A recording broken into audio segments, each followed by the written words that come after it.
ادع إلى سبيل ربك بالحكمة. السلام علیکم ورحمۃ اللہ وبرکاتہ. الحمد للہ وحدہ والصلاة والسلام علی من لا نبی بعدہ. اما بعد فاعوذ باللہ من الشیطان الرجیم. بسم اللہ الرحمن الرحیم. یا قوم ادخلوا الارض المقدسة التي كتب اللہ لکم الی آخرہ الآیہ. صدق اللہ مولانا العظیم.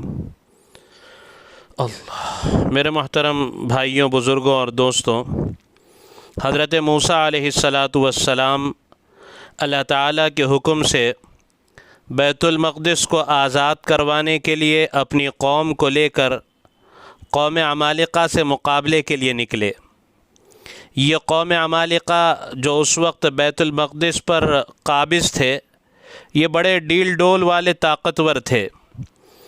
یہ فی الوقت ارض مقدس فلسطین پر قابض ہو گئے تھے.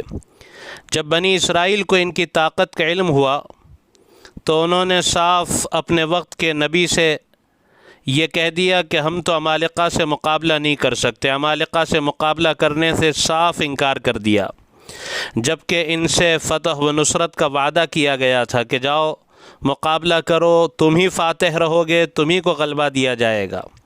اس کے باوجود اس قوم نے اپنے وقت کے نبی سیدنا موسیٰ علیہ السلام سے صاف انکار کر دیا، بلکہ بڑی ڈھٹائی سے بنی اسرائیل نے سیدنا موسیٰ علیہ السلام سے کہا کہ جاؤ تم اور تمہارا پروردگار جا کر لڑو، ہم تو یہیں بیٹھے ہیں. العیاذ باللہ ثم العیاذ باللہ.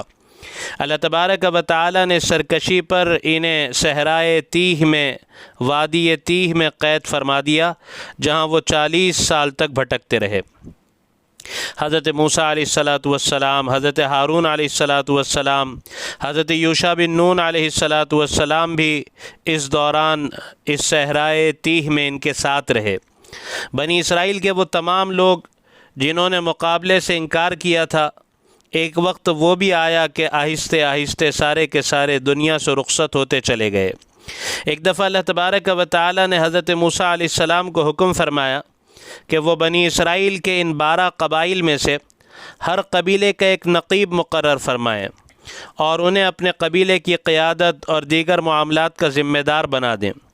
چنانچہ حضرت موسیٰ علیہ السلام نے اللہ تبارک و تعالیٰ کے حکم کے مطابق 12 قبائل میں سے 12 سردار منتخب فرمائے اور حضرت یوشع بن نون علیہ السلام کو ان سب کا سپہ سالار اور امیر منتخب فرمایا. اب یاد رکھیں کہ وادی تیہ کی مدت پوری بھی نہیں ہوئی تھی کہ پہلے حضرت ہارون علیہ السلام اور اس کے پھر 2 سال کے بعد حضرت موسیٰ علیہ السلام بھی اس دنیا سے پردہ فرما گئے. تاہم حضرت موسیٰ علیہ السلام نے دنیا سے پردہ فرمانے سے پہلے حضرت یوشع علیہ السلام کو اپنا جانشین اور خلیفہ مقرر فرمایا تھا. اکثر مفسرین نے لکھا ہے کہ انہیں نبوت بھی عطا کی گئی تھی. اب حضرت یوشع علیہ السلام نے سپہ سالار کی حیثیت سے بیت المقدس کی آزادی کے عظیم مقصد کو سامنے رکھتے ہوئے بنی اسرائیل کی تربیت زور و شور سے شروع فرما دی. اب جیسے ہی صحرائے تیہ میں قید کے 40 سال مکمل ہوئے تو اللہ تعالیٰ نے حضرت یوشع علیہ السلام کو حکم فرمایا کہ بنی اسرائیل کو ساتھ لے کر ارض مقدس کی طرف فوراً کوچ کریں اور قوم عمالقہ سے مقابلہ کر کر اپنے آباء و اجداد کی سرزمین ارض مقدس کو ان سے فوراً دوبارہ حاصل کر لیں. بنی اسرائیل کی یہ نئی نسل جو اس وقت حضرت یوشع علیہ السلام کے ساتھ تھی، اس نے اپنے بڑوں کی انکار کی غلطی اور اس کی پاداش میں وادی تیہ میں 40 سال تک قید ہو جانا، اس کا پورا احساس کر لیا تھا. اس لیے وہ فوراً حضرت یوشع علیہ السلام کی بات ماننے پر آمادہ ہو گئے اور حضرت یوشع علیہ السلام کے ساتھ آگے بڑھنے کے لیے تیار ہو گئے.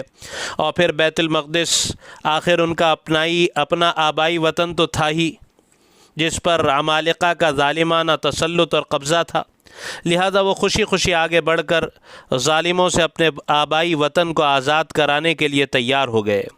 یہ بھی دوبارہ یاد دلاتا چلوں کہ جس وقت حضرت یعقوب علیہ السلام اپنے 11 بچوں کے ساتھ کنعان سے ہجرت فرما کر حضرت یوسف علیہ السلام کے پاس مصر تشریف لے جا رہے تھے، اس وقت ان کے ساتھ خاندان کے صرف 70 افراد تھے جو ارض مقدس ارض شام سے مصر کی طرف ہجرت کر رہے تھے، اور آج بنی اسرائیل مصر سے ارض فلسطین کی طرف دوبارہ لوٹ رہی ہے، اور آج بنی اسرائیل کے 6 لاکھ لوگ حضرت یوسف علیہ السلام کے پرپوتے حضرت یوشع بن نون علیہ السلام کی قیادت میں اپنے آباء و اجداد کی سرزمین کو عمالقہ سے آزاد کروانے کے لیے آگے بڑھ رہے تھے۔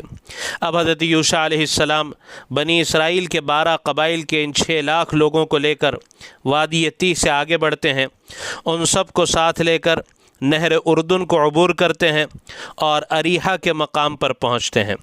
بعض مورخین کے نزدیک یہ اریحہ ارض شام ہی کا ابتدائی حصہ ہے، اور یہ سب سے مضبوط اور بلند فصیلوں والا قلعہ یہاں تھا۔ بنی اسرائیل نے یہاں پہنچ کر سیدھے اس قلعے کا محاصرہ کر لیا، اور لمبے عرصے تک یہ محاصرہ قلعے کا جاری رہا، یہاں تک کہ ایک روز قلعے کی دیوار کا کچھ حصہ گرا کر بنی اسرائیل شہر میں داخل ہونے میں بالآخر کامیاب ہو گئے۔ شہر میں داخل ہو کر مقابلہ ہوا۔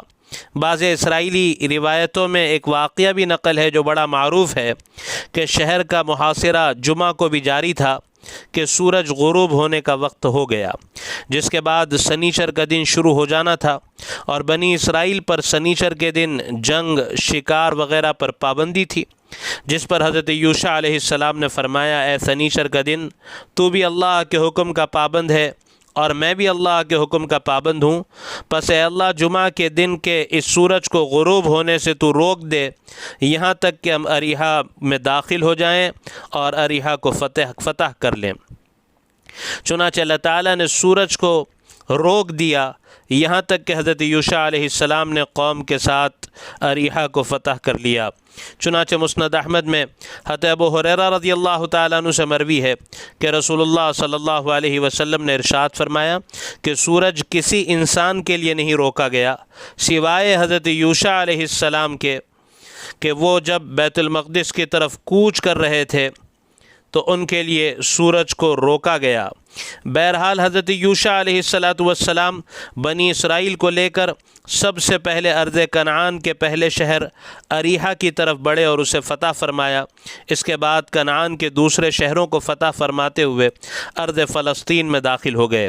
اس طرح اللہ عز و جل نے اپنا وعدہ پورا فرماتے ہوئے کنعان، فلسطین اور شام کا پورا علاقہ بالآخر پھر بنی اسرائیل کے حوالے فرما دیا۔ کہا جاتا ہے کہ حضرت یوشع علیہ السلام نے شام کے 31 بادشاہوں پر اس سفر میں غلبہ حاصل کیا۔ اللہ تبارک و تعالی نے حضرت یوشع علیہ السلام کی قیادت میں بنی اسرائیل کو زبردست فتح عطا فرمائی اور انہیں ارض مقدس سمیت ان کے آبائی وطن کا دوبارہ مالک بنا دیا۔ مورخین نے تورات کے حوالے سے لکھا ہے کہ جب بنی اسرائیل حضرت یوشع علیہ السلام کی قیادت میں وادی تیہ سے اپنے آباء و اجداد کی سرزمین کو آزاد کروانے کے لیے نکلے تھے تو ان کے ساتھ ایک مقدس صندوق بھی تھا جس میں حضرت موسیٰ علیہ السلام کا پیرہن مبارک، آپ کا عصا مبارک، حضرت ہارون علیہ السلام کے کپڑے اور دیگر انبیاء علیہم السلام کے تبرکات، تورات کا اصل نسخہ اور من کا مرتبان بھی تھا، اور دیگر مقدس و متبرک اشیاء اس صندوق میں موجود تھی۔ اللہ تبارک و تعالی نے بنی اسرائیل کو حکم فرمایا تھا جبکہ وہ وادی تیہ میں تھے کہ وہ من کو، جو من و سلوہ ان پر نازل ہوتا تھا، اس میں من جو صبح کے وقت میں نازل ہوا کرتا تھا، اللہ تعالیٰ نے حکم فرمایا تھا کہ اسے اپنے پاس محفوظ کر لیں تاکہ تم آئندہ نسلوں کو دکھا سکو کہ بنی اسرائیل پر اللہ تبارک و تعالیٰ نے کیسے کیسے انعام و اکرام کیے۔ یہ صندوق ان کے یہاں بہت اہم ورثہ اور بہت برکت کی چیز تھی، چنانچہ وہ ہر سفر اور ہر مقابلے میں وہ اسے اپنے پاس ضرور رکھتے اور اس صندوق کو وہ تابوت سکینہ کہتے تھے۔ بہرحال حضرت یوشع علیہ السلام کو اللہ تعالیٰ نے عظیم کامیابیوں سے ہمکنار فرمایا۔ اب بنی اسرائیل کا ارض مقدس پر قبضہ مستحکم ہو گیا، وہ اس سرزمین میں امن و اطمینان سے زندگی بسر کرنے لگے۔ جب حضرت یوشع علیہ السلام اپنی ذمہ داری پوری فرما چکے تو رب تعالیٰ نے انہیں اس ذمہ داری کے پورا ادا کرنے پر بہترین اجر و انعام دینے کے لیے اپنے پاس بلا لیا۔ اس طرح حضرت یوشع علیہ السلام بھی بنی اسرائیل کے درمیان سے رخصت ہوئے اور انہوں نے بھی دنیا سے پردہ فرمایا، اور اس وقت ان کی عمر 127 سال تھی۔ آپ حضرت موسیٰ علیہ السلام کے دنیا سے پردہ فرمانے کے بعد 27 سال تک قوم کے درمیان رہ کر ان کی قیادت و سیادت فرماتے رہے۔ آپ ارض کنعان میں اس دنیا سے رخصت ہوئے اور اپنے آباء و اجداد کی قبور مبارکہ کے پاس ہی آپ کی تدفین بھی عمل میں آئی۔ اب حضرت یوشع علیہ السلام کے دنیا سے پردہ فرمانے کے بعد بنی اسرائیل آپس میں ہی دست و گریباں ہو گئے۔ انہیں حکم تو یہ تھا کہ یہ 12 قبائل آپس میں مل کر ایک مرکزی حکومت قائم کرتے اور وہاں سے ظالموں کو اکھاڑ باہر کرتے اور انہیں اپنے درمیان پنپنے کا موقع ہی نہ دیتے، لیکن بنی اسرائیل نے ان دونوں باتوں کو یکسر نظر انداز کیا اور یہ سب مل کر کیا ایک مرکزی حکومت اور ایک مرکزی طاقت قائم کرتے، بلکہ یہ آپس ہی میں دست و گریباں ہو گئے اور 12 قبیلوں کے 12 سرداروں نے الگ الگ علاقوں پر اپنی الگ الگ حکومت قائم کر لی اور کسی ایک پر یہ قوم متحد نہ ہو سکی۔ اس طرح یہ 12 حصوں میں تقسیم ہو کر رہ گئے اور نہ ہی انہوں نے اپنے درمیان سے باطل کو باہر کا راستہ دکھایا۔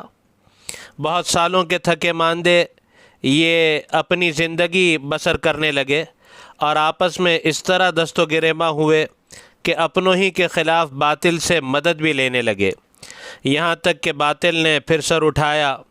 بس خلاصہ یوں سمجھ لیں کہ حضرت یوشع علیہ السلام کے دنیا سے پردہ فرما جانے کے بعد بنی اسرائیل پھر حق سے منحرف ہو گئے اور انہوں نے دین سے انحراف کر لیا، جس کے نتیجے میں حق تعالیٰ نے ان میں نبوت کا سلسلہ عارضی طور پر منقطع فرما کر دشمنوں کو دوبارہ ان پر مسلط فرما دیا۔